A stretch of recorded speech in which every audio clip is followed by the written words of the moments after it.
সবকিছু পেরিয়ে এবার বাঞ্ছারামপুরের মেঠোপথ, অলিগলি, ক্ষেত খামারের ধুলো গায়ে মেখে সাকি যাচ্ছেন প্রথমবারের মতো সংসদে। শুরুতে শঙ্কা, ভয়, অনিশ্চয়তা সবকিছুই যেন আঁকড়ে ধরেছিল তাকে।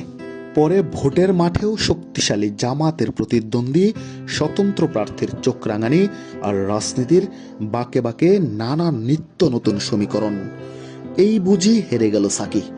এমন বাস্তবতার মধ্যেও দমে যাননি। দৃঢ়তার সঙ্গে দাঁড়িয়ে ছিনিয়ে এনেছেন ভূমিদশ এক বিজয়ে। ৯৫,৩৪২ ভোট পেয়ে সংসদের পথে পা রাখছেন তিনি। নিকটতম প্রতিদ্বন্দ্বীর চেয়ে ৫৫,০০০-এরও বেশি ভোট জমা পড়েছে সাকির ব্যালটে।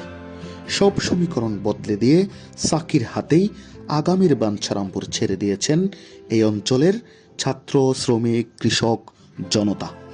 তবে সবকিছু পেরিয়ে এবার বাঞ্ছারামপুরের মেঠোপথ, অলিগলি, ক্ষেত খামারের ধুলো গায়ে মেখে সাকি যাচ্ছেন প্রথমবারের মতো সংসদে। শুরুতে শঙ্কা, ভয়, অনিশ্চয়তা সবকিছুই যেন আঁকড়ে ধরেছিল তাকে। পরে ভোটের মাঠেও শক্তিশালী জামাতের প্রতিদ্বন্দ্বী স্বতন্ত্র প্রার্থীর চোখ রাঙানি আর রাজনীতির বাঁকে বাঁকে নানা নিত্য নতুন সমীকরণ।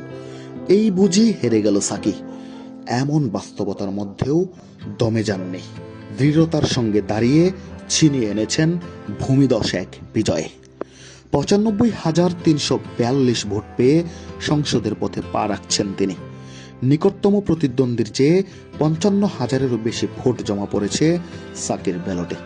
সব সমীকরণ বদলে দিয়ে সাকির হাতেই আগামীর বাঞ্ছারামপুর ছেড়ে দিয়েছেন এই অঞ্চলের ছাত্র, শ্রমিক, কৃষক, জনতা।